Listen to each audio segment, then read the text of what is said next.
Welcome to A Star is Born. I'm Keith Weiss. And I am Mariah Cameron. Hey, everybody. It has been a wild weekend. I literally spent the day biking with my sister. We biked 15 miles. 15? Where did you go? Did you come to my house? Like, where did you go? Yonkers and back to the island, baby. We went to Cold Spring Harbor on Long Island. And we didn't even think we'd get that far, so we didn't bring any like snacks or anything like that. But she's amazing. Fair. It was really scary. And I was like, oh, all the cars are passing by me. Oh, they're going so fast. Oh, fuck. Like, get over yourself. You're on a bike, damn it. Pull yourself together. I got to interview Elle Morgan, and what a beautiful reason you could not be there. Your sister graduated college. Yeah, my baby sister is now a college grad. I'm so excited. She's been in school for like 4 years, and she got her BS in Information Systems and Technology, and she's got a minor in computer science. Right? Okay. She's just a stinking superstar, and she's gonna be like moving to North Carolina for a new job soon. So we just wanted to celebrate her, and we threw her this huge virtual graduation party. You can probably still catch like some of the content on my personal Instagram, but yeah, guys, she's just spectacular, and we wanted to celebrate her her huge achievement because her school can't right now, and they could be doing a better, job even in quarantine. Like even in the midst of this, they could probably be doing a better job. Great, but we're not gonna get into it. We get up a film with some break rooms. You know what I mean? Okay, come on now. they definitely missed an opportunity to celebrate their students, but we did not. We love our sister and wanted to give her something special. So, and I'm to understand that both of our sisters are 2020 graduates. Indubitably they are, Mariah. Indubitably they are. My sister just finished grad school after 5 years.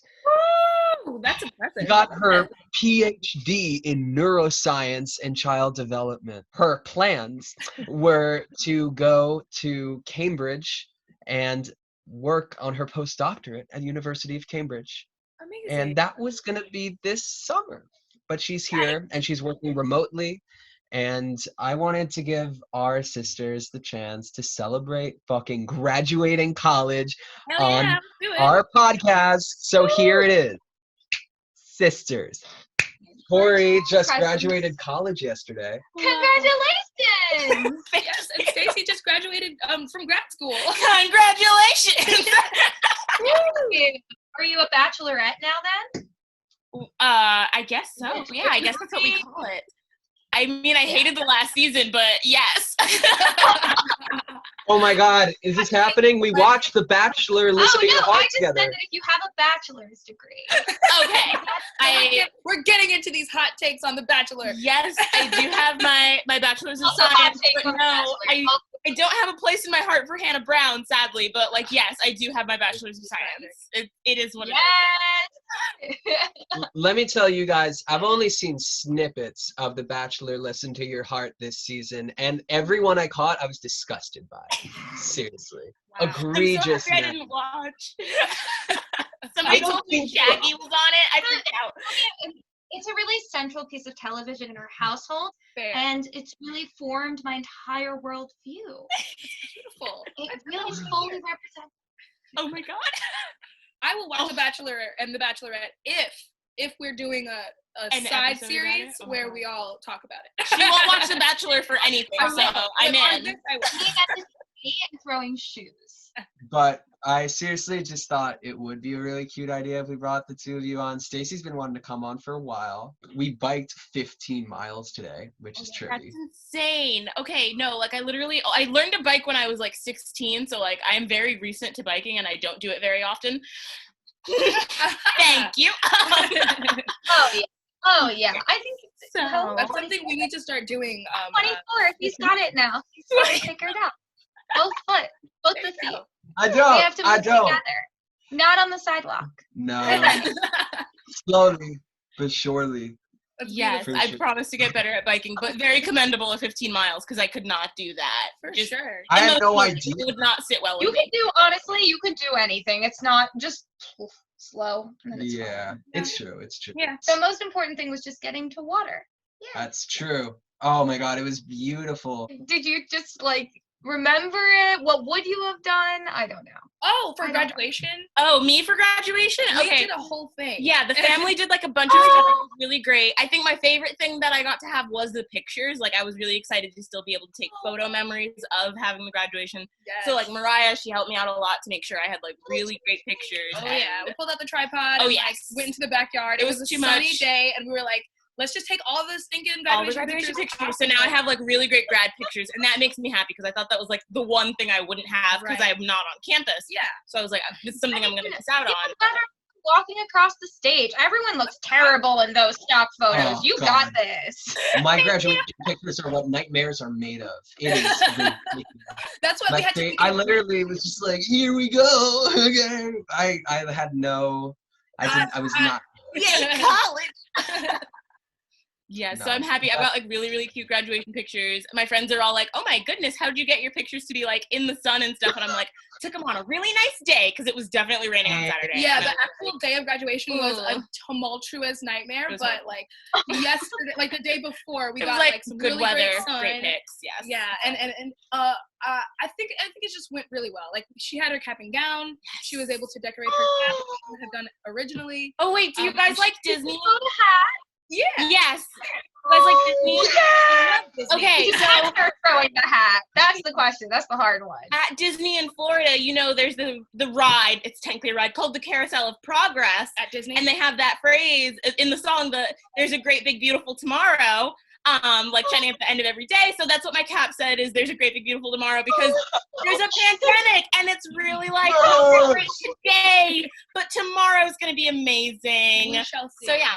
So I love that, and I study the development of future-oriented processing, so I'm all about that. I love that. Yes.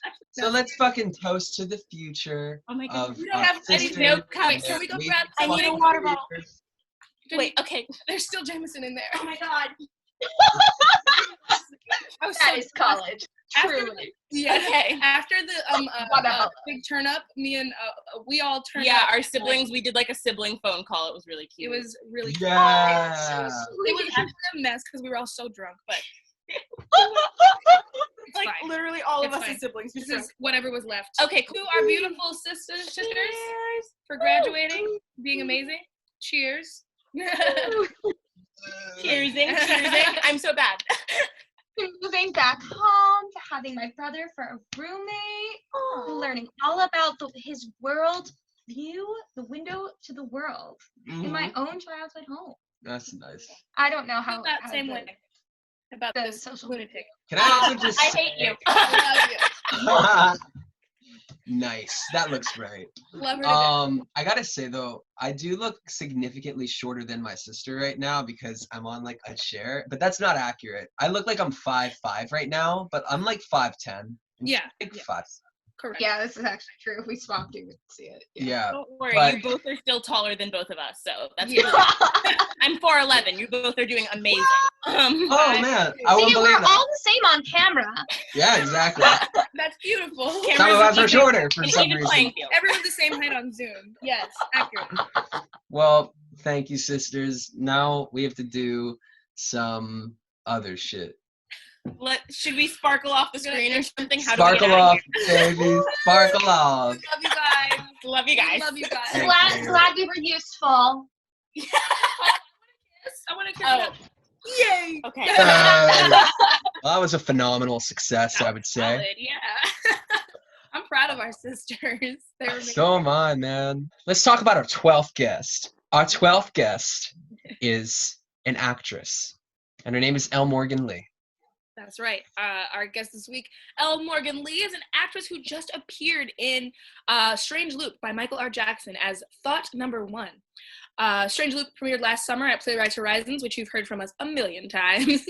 The musical has been nominated for 6 Drama Desk Awards, 3 of which are just for Michael R. Jackson, the writer. So it's pretty epic. What? Right? It's ridiculous. I know.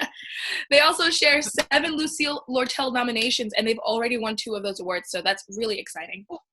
Our guest, Elle Morgan Lee, is the first trans performer to originate a role in a Pulitzer Prize-winning musical. What did y'all talk about during your interview? Well, I'll tell you what we talked about, Mariah. We talked about working with Bjork Lee on a European touring production of Jesus Christ Superstar and finding out about the work that you actually enjoy doing versus the work that you can get, but also the work that you can book, which is worth noting. We talked about taking power over your voice as an artist. We talked about navigating the industry as a trans artist, unabashedly, and letting go of what you can't control. And of course, the magnitude of LGBTQ plus communal culture in 2015, what with this Roland Emmerich movie called Stonewall, which is just like unforgivable for its portrayal of the protesters of the LGBTQ community. And last but not least, Ryan Murphy. I finished season 1 of Hollywood. What did you think? I really enjoyed it. I'm not gonna lie. I really enjoyed it. It took a lot of, creative license because in terms of like the time period, but the all in all, it was actually really good. It was encouraging, uplifting. I felt like it's over, and I kind of want a season 2. So like toward the end, I was just like, wait, is it over? Is that it? Like because of the way they close it, it's just like, and they all lived happily ever after. Right. But like there's no way, we have to see. I need to see more. So yeah, really good, excellent work.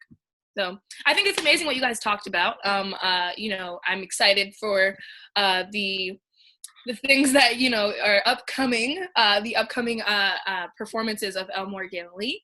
You can see her now actually in the 24-hour Play Festival's COVID and Incarceration series. It's a series of viral monologues where she actually performed From Kaya by Roger Q. Mason. You can also catch her or watch her performance in Alex Parker and Katie Lamb's adaptation of The Danish Girl. That you can actually go on playbill.com and search The Danish Girl, watch that. Yeah, it's wild. You can just catch one number of something that they created during quarantine.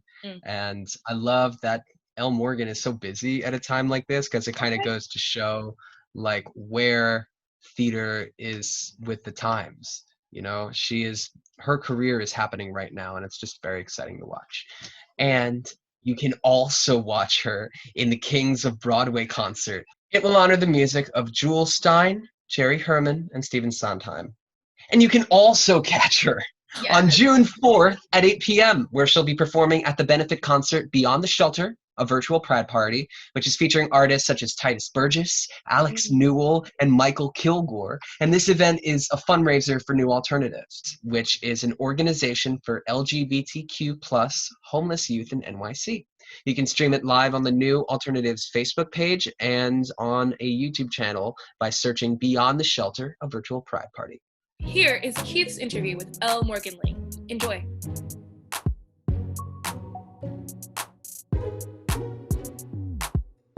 Elle Morgan Lee, what eye color did you use for today? It's a Fenty color. I actually don't even know the name. It's like a sunrise sort of duo situation. One of my friends is very heavy on makeup colors. So I've been looking at her page a lot, so I just decided to try one out today. You're the first woman to originate a character in a show that won the Pulitzer Prize as a trans woman. Yes. What does it mean to carry that title, carry that accomplishment? I mean, honestly, I don't know that people even really know it. So it's one of those things that it's not something that's been announced or anything. I think mostly because A, nobody knows who I am just yet. And B, because the award itself is Michael's. So, the celebration around the award sort of publicly is, while we are all a part of loving that and embracing it, it is mostly for sort of lifting up Michael. So for me, it's an honor to be a part of all of that. And this idea that I'm sort of the first is There's a responsibility to it. There's a responsibility. I hope that I hope that enough of that starts happening so that some of these firsts can start to kind of fade away a bit. So it's a little bit more like this always happens. Do you know if there's a trans woman who's won a Tony Award yet? Or any trans person? No. Interesting. Girls got dreams. A girl has dreams. I mean, to be honest with you, on the whole, like, firsts, I don't know that a trans woman has been even like nominated for a lot of these awards. So like even it's like in many ways even my Lortel nom might have been a first. I don't know that. Yeah, I mean, I feel like it might have been the first as well. I would say I'm like 85% sure Yeah, that you are the first. That's amazing. Yeah, because and I think also a part of that is that we say specifically openly just because we don't know who might have been trans or something else like in the entire span of these years. Yes. But certainly in most cases we're not out about it. We're not open. So the fact that I'm open about it, I think sort of makes a difference in that in terms of visibility. Absolutely. I actually wanted to talk to you about that a little bit because fortunately you just did a whole interview. So I got to do all sorts of research. Oh my God. Everything you got out there. Oh You bet I'll listen to the whole thing. And it was a wonderful interview and I got all sorts of insights to ask like my own questions. Sure. And there was a moment where you were talking about like adjusting your resume since coming out trans. There's coming out as a trans person and then there's the process of adjusting your image on paper. And I was wondering, like, I saw there were like credits like Jesus Christ Superstar, and that was with like Byork Lee, and I love Byork Lee. She is somebody who like guests on our show have like worked with and have really like learned a lot from. And I was wondering if you could talk about that experience of Jesus Christ Superstar. Oh gosh, I was a baby. I mean, I was a dancer in the tour, and it was a European tour.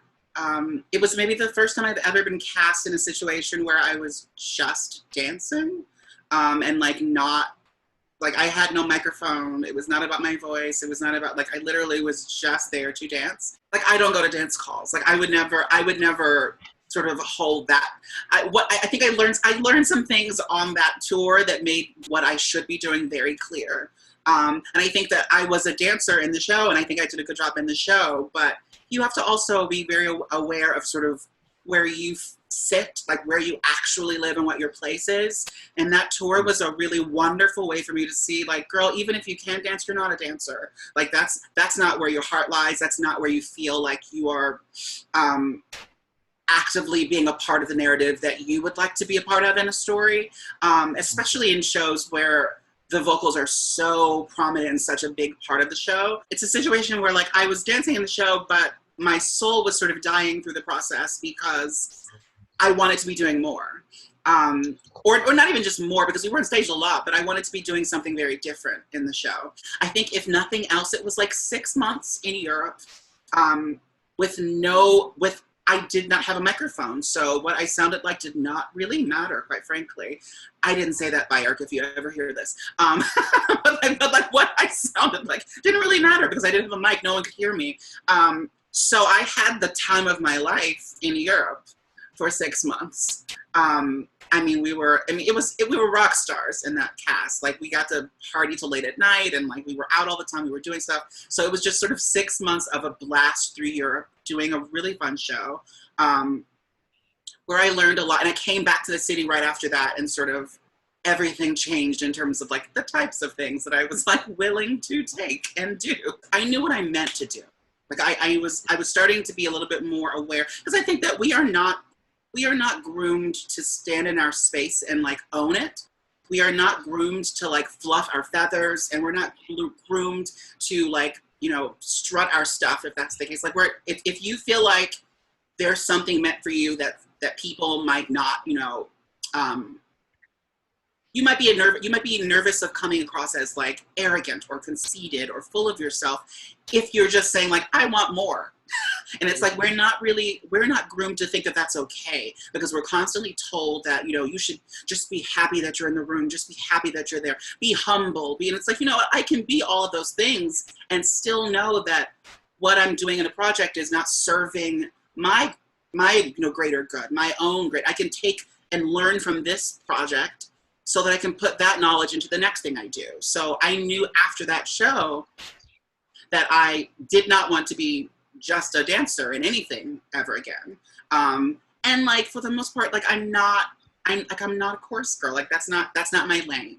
So it just made it very clear to me that like, you might not work as often, but when you do work, it'll be things that you're proud of and things that you really want to be a part of. Right, but I love that even, no, I love it. Like the fact that you even got yourself the opportunity to work with as a dancer for Bioorchely shows. I was terrified.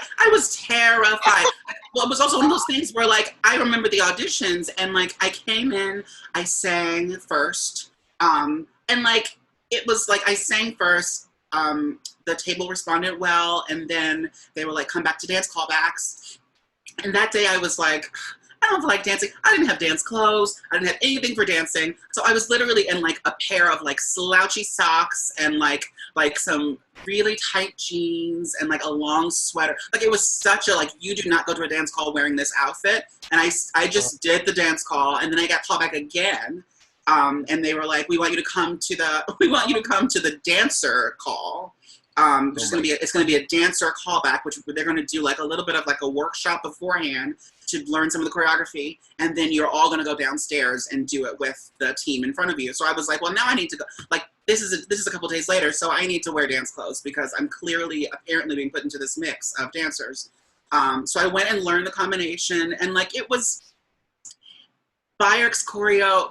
A lot of the ways that I think Bioorch choreographs things, they suit sort of my strengths well in terms of like how dance works for me. Because had it been something like there was a show back in the day called Dance of the Vampires that was on Broadway for like a heartbeat.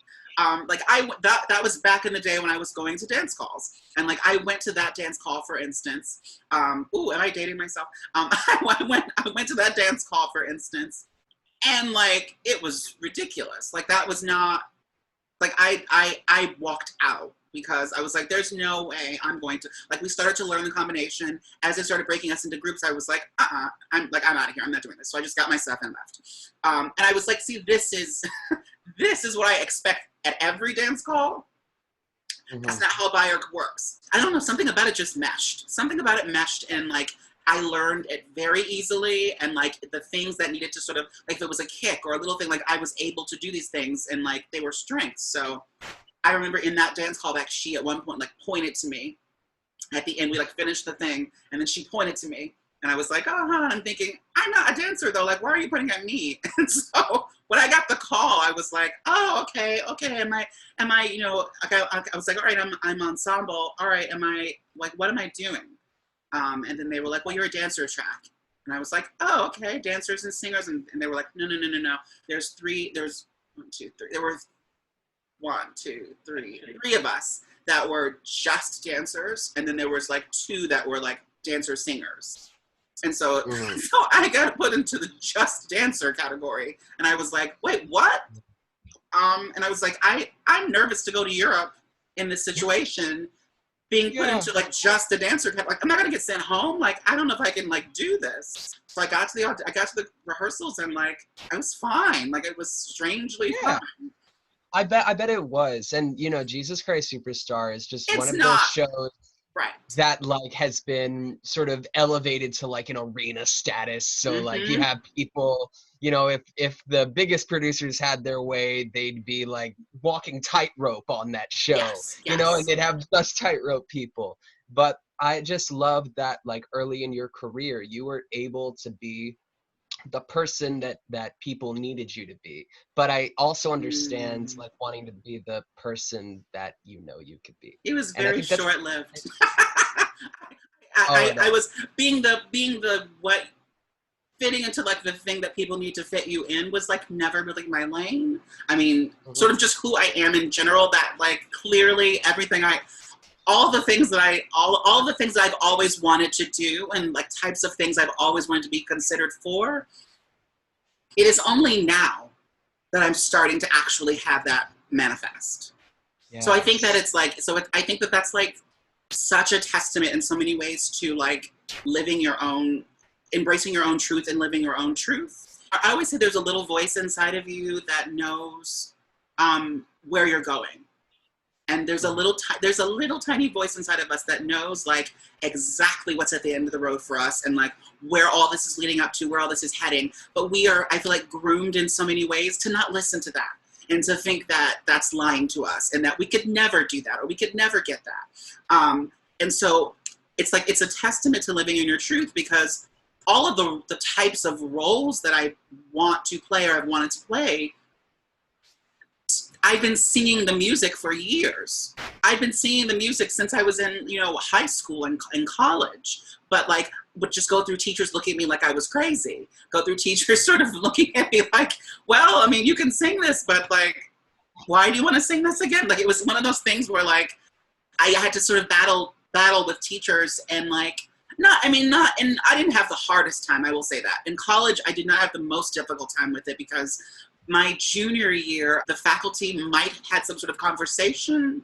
or something, because this is, of course, before I came out. But I definitely pretty much across the board that year in all of my musical theater classes was getting like blatant female rep. And I was a little like, this is like, part of me was like, why are you doing this? Like there was a little bit of an insecurity that I had been running away from, quite frankly, for many years before that. And I kept getting approached with it. And it's crazy because it's like, this was material that you wanted to do. But when you were being presented it by other people who you didn't request to be presented, what are you all seeing? Because at that point, I said to someone recently that like I'm in the process of letting my hair grow out, and I'm so annoyed with it, the growth situation. Thank God for extensions and wigs and all those sorts of things, because it's a process trying to have your hair to grow out. And like my sophomore year of college, my hair was like down to here, and I had like I had twists that were like down to here. Had I straightened it, it probably would have been even longer.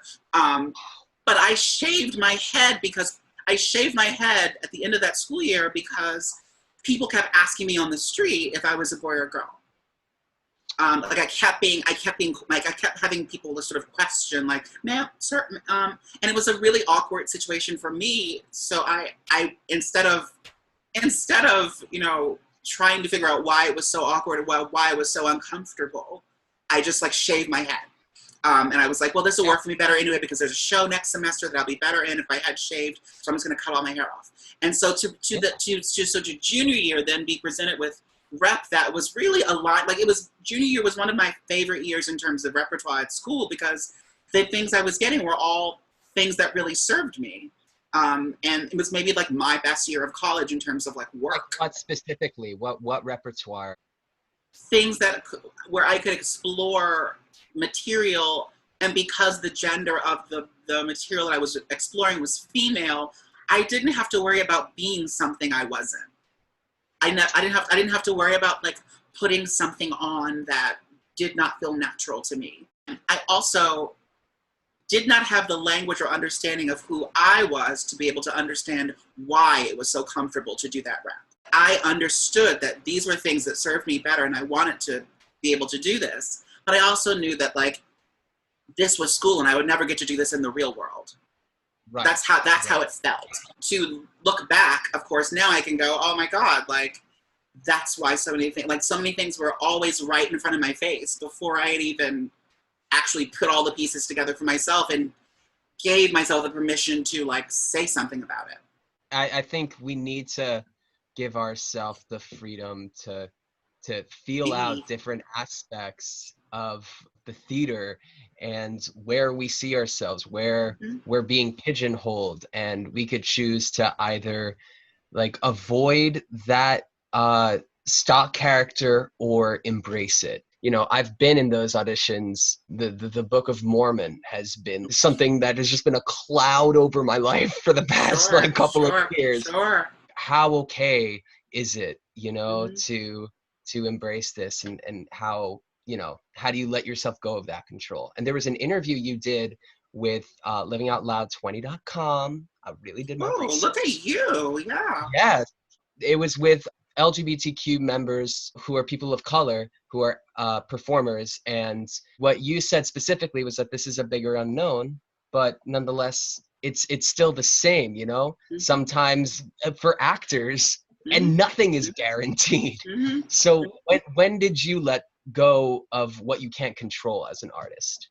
It's a big question. That's a great question. Honestly, I feel like it's crazy because I never want chats to sort of surround themselves with my being trans. But at the same time, being out and open about the being trans is that time, I feel like, when I just sort of was like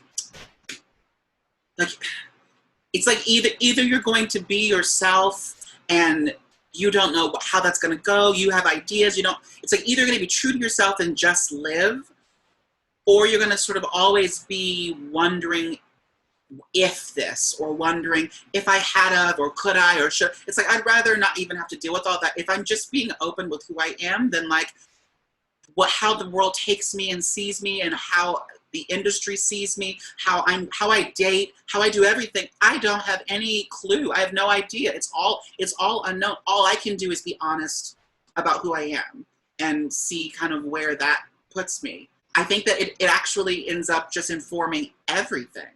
And auditions, in terms of like the industry, I've sort of always been a little bit out of the box in a lot of ways. So, I mean, clearly I would walk into rooms and people would be like, you're talented, but like clearly they didn't know what to do with me. And now I think people I think people behind tables understand me a whole lot more now. And like, so I'm called in for a lot more things that I want to be doing. The difference is there's still an element of not knowing what to do, because there is the block of what people perceive as being trans. So like, it's like I might fit the track like hand in glove, but there's that idea that, oh, she's trans, so whatever that might be. So I think going into anything, I'm just sort of like, you get what you're gonna get, you don't get what you're not gonna get. Like I can't sit around kind of worrying myself about it. I'm also not 21. So that starts to have a little bit of an effect that like,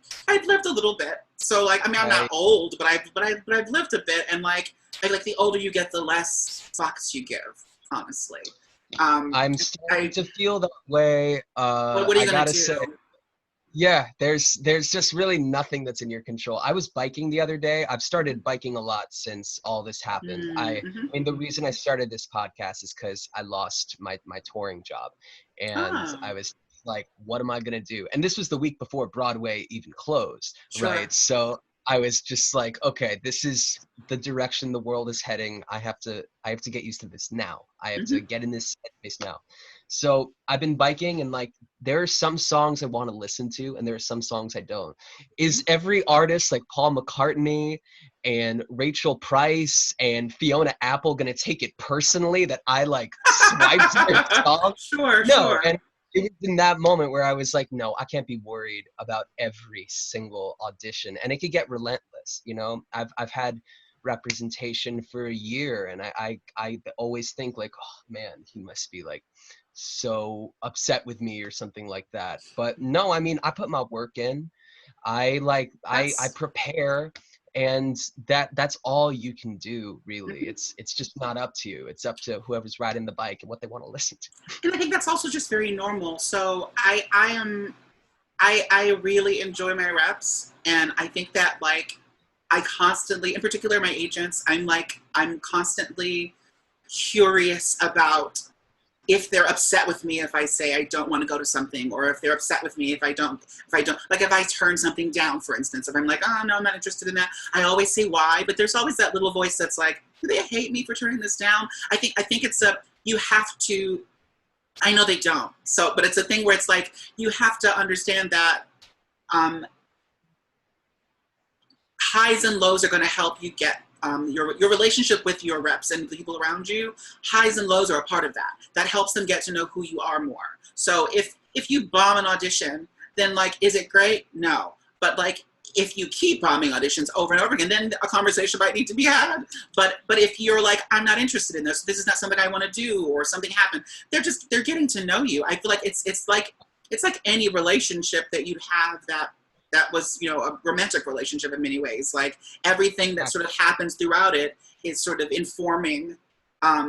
It just makes the bond either closer or farther apart. And they want you to be great because everyone wants to make money. So, so I mean, at the end of the day, it's like everyone just wants to make money. Yeah, but they invested in you, you know? Yeah. Like, it's, at the end of the day, it's an investment on their part. And they have a lot of wheels. You're not the only one. So it's not like, you know, I think a lot of people feel like sometimes with every audition, you're auditioning for your rep. Sometimes, you know, and that is just like not the case at all. Yeah, because they have a whole board full of people that are, you know, many of which might be at that audition with you. And that's just, yeah, it's like, that's just kind of what it is. I mean, I do think that there are some, I will say those are the moments when I do feel sort of special in some ways in terms of agencies and things, because I know that like, there's not 50,000 trans women running around the city auditioning for things. These rooms that I get a chance to get into, very often I'm like the only one that I see, and that I'm sort of like, because the reality is the community is fairly small, so the people that are out here acting, you kind of know who people are. And like there's a handful of auditions where I'll see like, oh, there's blah blah blah blah blah, but usually it's like me in a room full of cis women, and like I have feelings about that, sure, but at the same time, it feels great to be in the spaces and to know that I was able to like get in. We tend to dissect the journey of being trans by people who didn't write those stories. That is something that you had said at one point.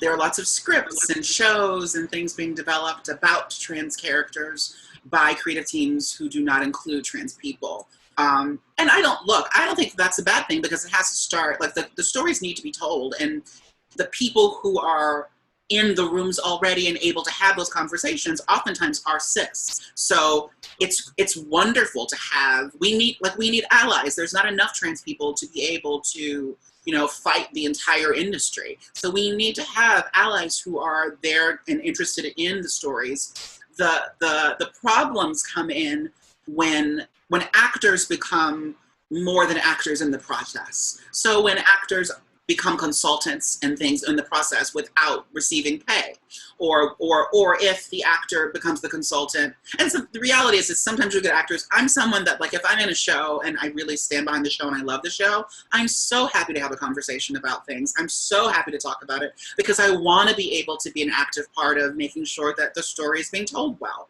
But also knowing that, like, I'm not the only trans voice, and there are lots of other experiences and voices and backgrounds. And like, we all have blind spots. I think that I'm very open to a lot of things, but there are things that, like, I feel that I know are super controversial and like wouldn't necessarily be, would not necessarily be, cheered on by certain kinds of trans people that are out here. So like that, but it's not my responsibility to worry about everybody else. It's like, I have to go with myself and what I know and believe and feel is truthful. So if I'm talking to a creative team about certain things, I can speak for myself and I can speak for the demographics of people who I understand around me, but I should not be the only voice, and no actor should be. And there are lots of people who are, gender consultants and things who work with creative teams now. And quite frankly, even they have blind spots. So it's like, you have to do your research. If you're going to tell a story about a group of people that you aren't a part of, then you have to do your research so that you know that this story is being told in the most effective way that's possible, and not just about, it can't be just about the bottom dollar. James Jackson Jr., who's a good friend of yours, we had our first talk about Ryan Murphy on the podcast, and our opinions about him. Oh, Ryan Murphy. Something that James said that was interesting is that there's a moment in like almost everything Ryan Murphy does where like you can see him. I saw that. Yeah. Oh, you did? I saw that interview, so I remember that comment being made. I'm not one for policing anybody's voice. I think that there is room for Ryan Murphy in the stories that he tells. There is room for all these people that get slack and get lifted. I think there's room for all these stories. The thing is, when you're telling stories about marginalized groups, there's an extra layer of importance that's put on top of those stories so that they are told right, so that they can continue to be told. Ryan Murphy seems to have a brand of glamorizing things. And while, like, look, I would love to be on a glamorized show. I would love to be on a Ryan Murphy show. But I think that, because if nothing else, you're going to look fantastic on them. But I think that I would love to see someone take the reins of telling some of those stories, and instead of glamorizing, showing like just the cold hard truth of what this situation is. And like that might not be as flashy, and that's okay. But there's room for both. And if you're going to do glamorize, then like full tilt, go all the way, and like really like make sure that world is built in a way that the foundation is solid, and the people that you're working with really know what they're doing, and have the ability to tell this story in a way that not just, the people who are in the room with you will understand. And I want to go on the ride. Yeah, and I started to think a bit about like that conversation, because I've seen Pose. I grew up on Glee in high school, and I just watched Hollywood with my mother. It gets the happy ending that it deserves, and I don't think that's fair or just to make a fairy tale about people's real issues in their industry. It's so tricky. It's tricky because like I see the why he would want to do that, and I think it's exciting and it's beautiful and it's emotional, but at the same time, if he had shown the cold hard truth of what that world was, I don't know that people would be celebrating the show as much. So it becomes, what are your stakes for, like, what do you want after Hollywood? Do you want to do a season 2 of this? Or do you want to like cut it here? Because I feel like if he had been really blunt and straightforward, there would have been a lot of people that would have had problems with that too. There would have been the camp of people going, we always see this, why do we need to keep seeing this? This tears us down. The problem is we're still experiencing this. It's not, it's just on a different level now. Like it's in a different way. So why not flash forward and show the present and see and show someone having that same problem here?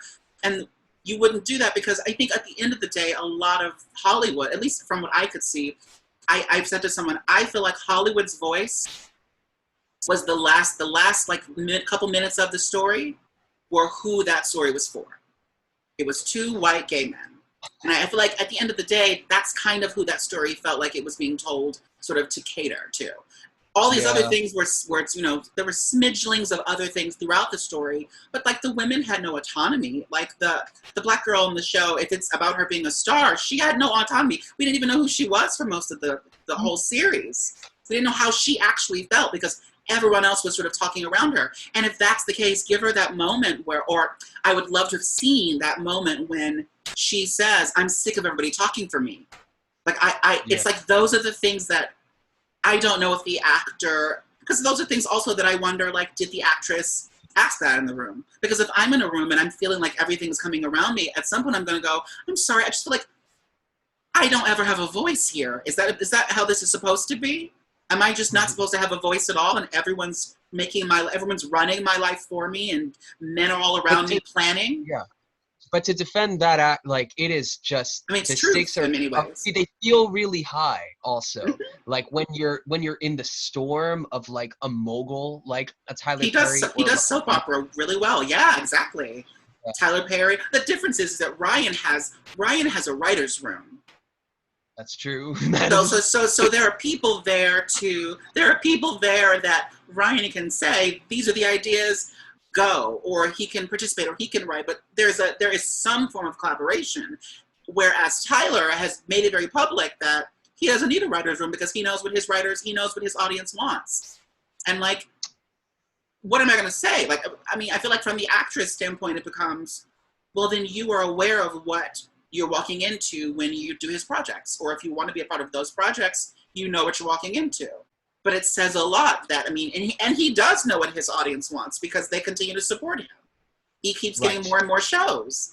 It's like, but that's why I have to feel like there is space for lots of voices. It's just, it's a pain, and when you don't get to see voices like Michael Jackson or voices like Raja Feather Kelly popping out of the mix. Like, you want to see these newer voices, these people that have been sitting around not being seen, so have lots of things to say.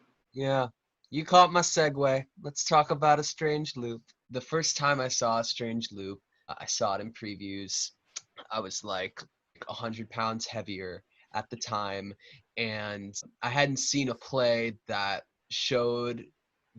didn't glamorize the experience of being fat, and showed the truth of being sort of disenfranchised in an industry that you constantly have to box yourself in.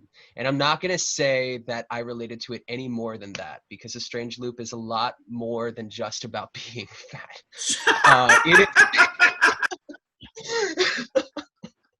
So that's all I'm going to say about how I connected to it. But I got to say that I just haven't felt connected to a piece of theater in that way before. And I would only expect it from an organization like Playwrights Horizons to elevate a voice like Michael's. And I would love to talk to you about how you first got involved. All I know is that it started with a DM. Yes, on Facebook. I just got a message from Michael asking if I would be interested in being a part of a reading that was happening, and that he had gotten my name from someone. So he said, here's some clips of my music, check it out, see if you are interested, and let me know if you have any questions. So I looked his stuff up, was a little surprised and kind of shocked with some of the things I saw. And I was like, I don't know if this language is really like stuff that I'm comfortable doing, but it seems so natural on him, and he's bold and willing to just say what he wants to say. And I think that was really something that drew me to the material, because I was like, you know what, he's just saying it. So like, at this point, I'm not in some position where I'm working in a show that this material is suddenly gonna like, mess up my, brand or something. So I was like, you know what, I don't know what this is. I'm gonna jump in and see what this is. And then the rest is history. I got in there and was like, I'm here as long as you want me to be here. I'm good. There was a blackout of some sort. I vaguely remember it. And there was a time where I actually went to Playwrights Horizons to see Mankind by Robert O'Hara, which came out like a couple years before. And funny enough, like I went there and it was Christmas. I was scheduled to go with my parents to go eat Chinese food because we're Jews. And I went for the matinee, and the turntable was just like totally not working. So they had to cancel the show.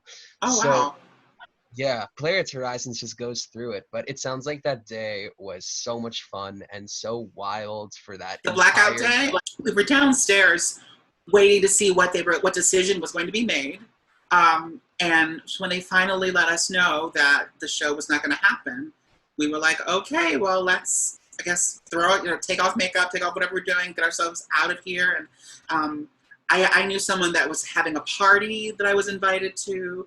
And apparently that person had also invited other people in the cast. And so everyone got invited. And like, we went to this party. I mean, it was like so ridiculous because the electricity was off. And his apartment was on like the 14th floor of the building. So like each of us, like I got there later than everybody else. But I ended up was like, I have to walk up how many flights of steps to get to? Are you kidding me? And then we got there and the party was fun, but it was one of those situations where it was like, this is a party in the middle of a blackout. You just decided to have like a cookout, like a casual, like there's like a little bit of food here and there are drinks, and it's like clearly like need to get through some of this stuff just in case the electricity does not come back on so that the refrigerator doesn't go bad. So everyone's just like eating and drinking things. I love that. I love those parties where you're just like, let me get all the resources I can. Yeah, say hi and peace out. It's just like it's like the New York City, it's those moments that I love being in New York City. Oh, Like I the feel blackout. you.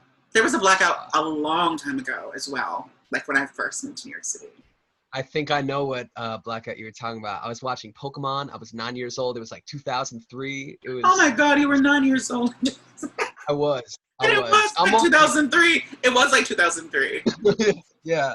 I'm only like 12 now, so don't worry. Ah, But the 24-hour plays was something you were a part of recently, oof. and it was a process because that was a 12-minute monologue, and Yes, it at the end of the was. day there's only so much you could do to get through those 12 minutes.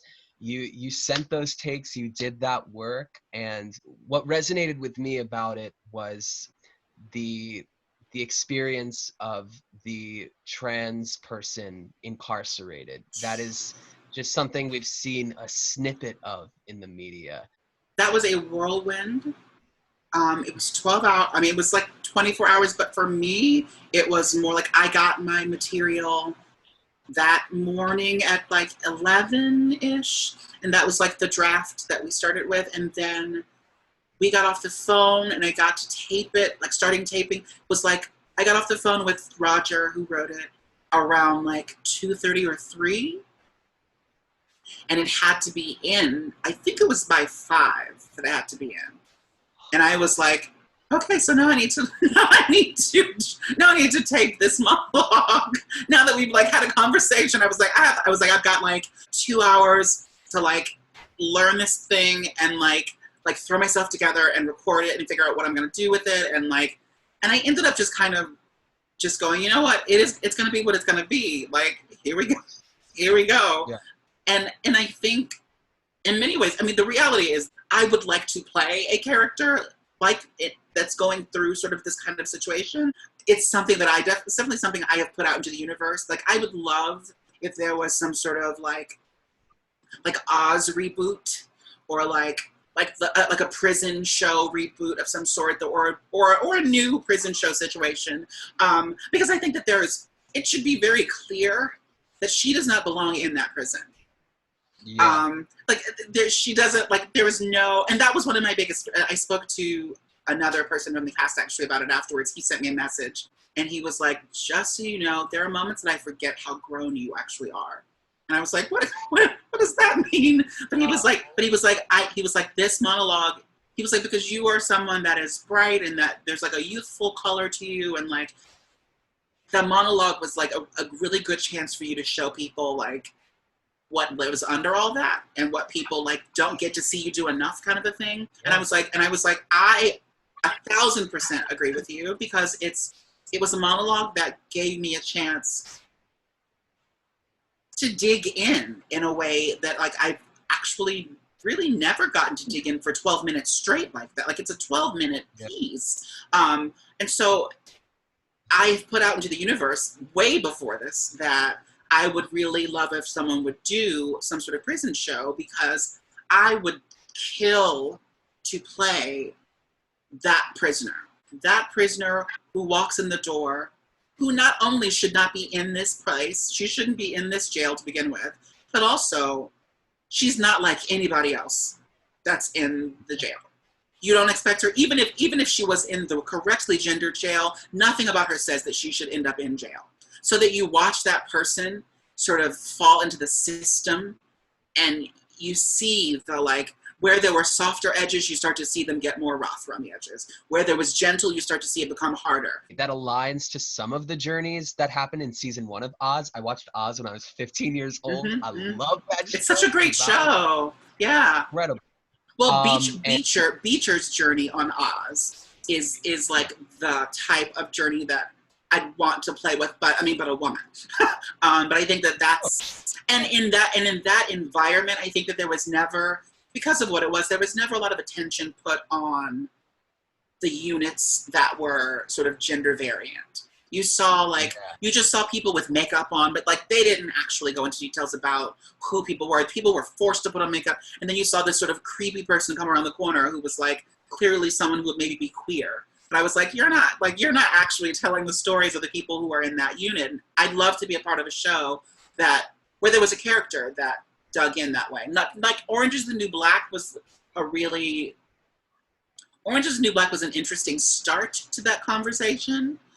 I'd rather see it done like Oz.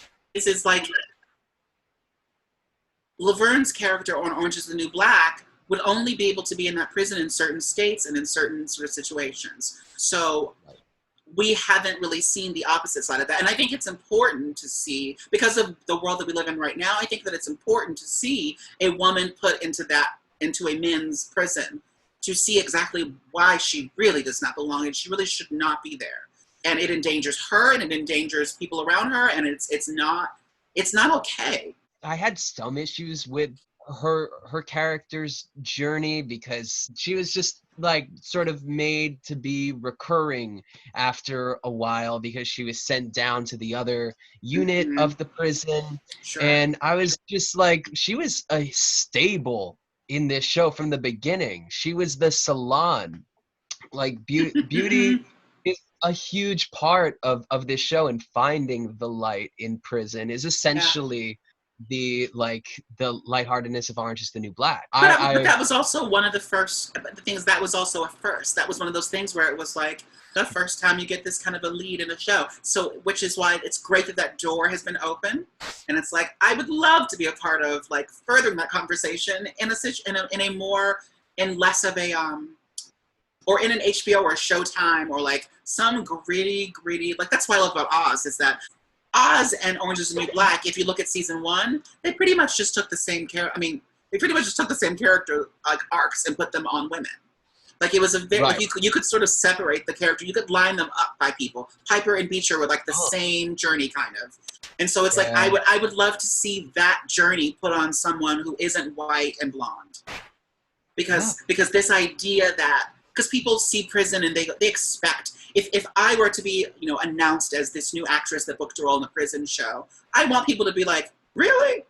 Like, I want that to be the thought. But the reality is people go, oh, she's Black. Of course she is. Of course she's in jail. Like, I feel like that's the way people see color in our country. So I think it's important. I want to use that to spin the wheel a bit, which is why I like Little Shop, because I think this idea of having, part of the reason that I did Suddenly Somewhere in that concert and want to play the role at some point is because I think the idea of having, I'm not crazy. I know that if I'm standing on a stage singing Somewhere That's Green, people in the audience would go, oh yeah, that Black trans woman. Of course she wants, a little picket fence and a little white house and children and a couch because that's such a dream because she'll never have it. Little do they know, I might have grown up in and I did grow up in the suburbs. I grew up in that kind of a house. I grew up in a certain, but because the world views people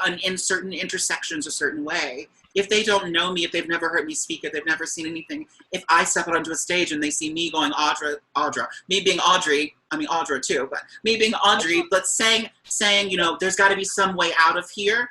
That is a narrative that people in an audience believe on a Black body, especially a Black trans body. Of course, she's in a relationship with a man who is abusive because she doesn't believe that she deserves anything more. I know how that looks to an audience. And it's one of the reasons why I would love to sit in the track, if nothing else, to fill it with another nuance and to fill it with a little bit more, just with something different. And I hope you get that chance. I would love to see that for you. Just like an hour ago, I watched this Danish girl video that Playbill put out, and it was so beautiful, such a breathtaking portrayal. And I wanted to talk to you a bit about that process. I got a DM from Alex Parker, who is a composer. And it's funny because Alex was just on a talk with someone on Instagram this morning. And I signed in and he was there and I signed in and he was like, oh my gosh, hey. But Alex is in London and he and his partner, Katie Lamb, are developing The Danish Girl. If I might be interested in singing this song that he'd been working on, he said they had not released anything from it, but he thought that I might be the right person to release this. So is it possible that I'm interested? So I was like, of course I'm interested. This sounds interesting. And David, who wrote the book with The Danish Girl, and who I believe consulted on the script for the film. He had followed me. He had followed me on Instagram like a year before that or so. So come to find out, Alex got my name from him. Huh. So I was like, oh wow. And so Alex was like, yeah, you know, David gave us your name, and he said, you know, you need to listen to this girl. You need to hear her. She might be someone to look at, I guess. So I got the song because I was like, can I hear the song just to get a gist of like what it is? And so he sent me a recording of the song with a soprano singing it. And I started sobbing. And I was like, this is everything I've sort of asked for in many ways. Like, this music is like this. If this music is any tell of what the rest of the show sounds like, I would be in heaven in this world. And I have to do this. And so Rebecca was like, yes, I have to sing this. Like, it's wonderful. I was like, can we take the key down a little bit? Because what it is now is meant for like a lyric soprano. Not that. So let's take it down a little bit. And if that's okay, like, I totally want to like jump in and sing it. And so he did, and let me know there was going to be a choir and there's an orchestra. I was like, oh my God, all this over like, just over like recordings? Like, this is crazy. But that's where we're going apparently now in quarantine days. So when I saw the video, I was like, this is nuts. It's like a full, like, you know, singing with an orchestra moment just from my living room. One of my favorite things about you being cast in this is that it gives it a lens that is so much more relevant than the movie was at the time. Yeah. In a way. 2015 was such a weird year for the LGBTQ community, I feel like, because gay marriage was legalized. And from what I understood at the time, people who were older appreciated that, but they were like, yeah, we've been married. We've been together for far longer than, like, you gave us the right to be married. Sure. And then on top of that, I don't know if you're familiar with Roland Emmerich's Stonewall movie, but it was this movie about the riots. I forget which, because there were a couple of them that came out around the same time, I feel like. And this one was like Jonathan Rhys Meyers, and this one was the one that was released in theaters. Mm-hmm. Okay. Yeah, I didn't see that one. Good. Don't worry about it, because it was. Let's just tell you, I was in college at the time, and I had an LGBTQ theater class, and we had our talks about that. There was a woman in the class who just screamed and was like, what? Like, right as we were watching this trailer, because it glorifies the violence on our side of that entire thing. And with the Danish Girl on top of that, like, Eddie Redmayne had the best of intentions, and I don't really blame him for like the optics at all. He served the text, he did his work. I think that I am one of the few people that, like, I think that Eddie Redmayne was breathtaking in the film. I think that the work was beautiful. I think that, yes, Eddie Redmayne was miscast. But I think that the story was told in a way, and I think that's one of the things that's so lovely about Alex and Katie, is that they're committed to telling the story in an authentic way. And one of the things I was saying to them was, we were having some conversations about the song, and about we were having a chat. And I was like, the thing that's so interesting is that so often people jump to cast an Eddie Redmayne or a male actor in these tracks. The character should be played by a woman.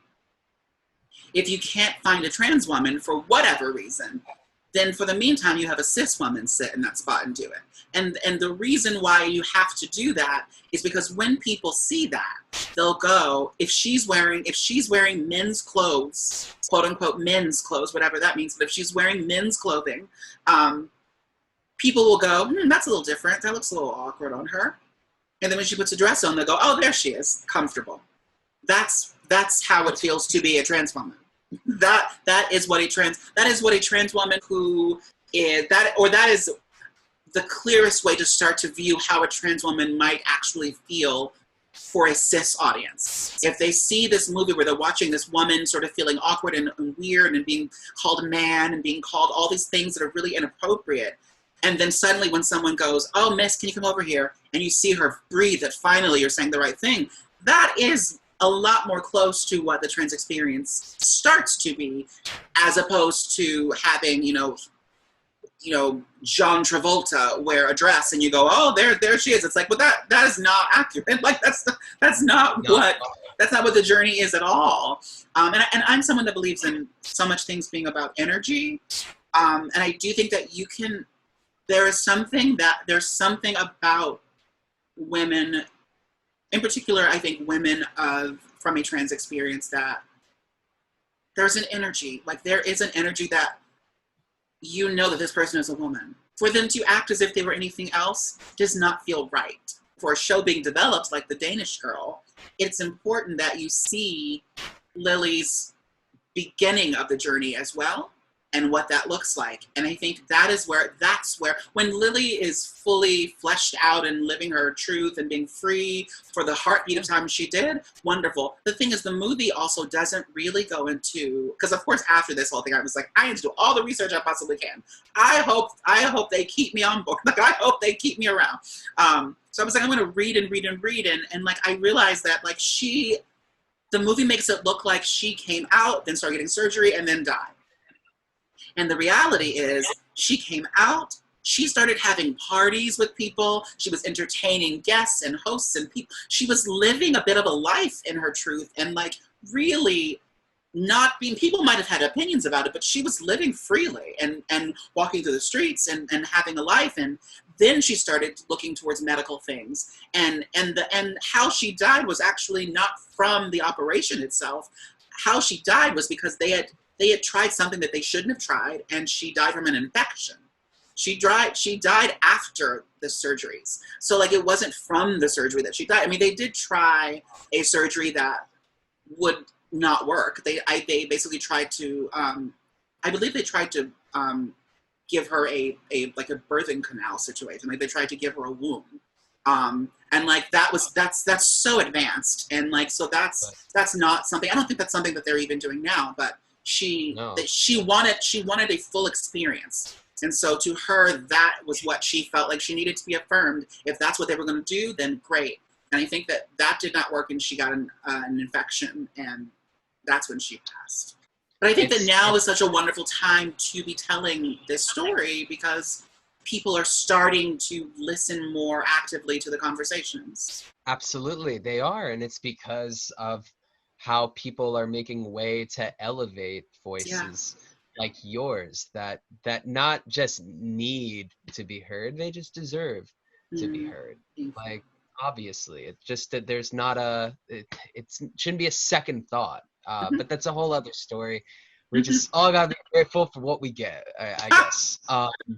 But before I let you go, and when I let you go, we're going to promote all the things you're doing, because it's crazy. You're like the busiest person in New I don't York. get it. It's like quarantine. All of a sudden, my schedule, like, boom. Like, it's quarantine. I'm like, we're supposed to be inside doing nothing. I feel you. I just want to know, what are you watching? What are you streaming? Ooh, what am I streaming? Well, currently, I'm streaming lots of random YouTube.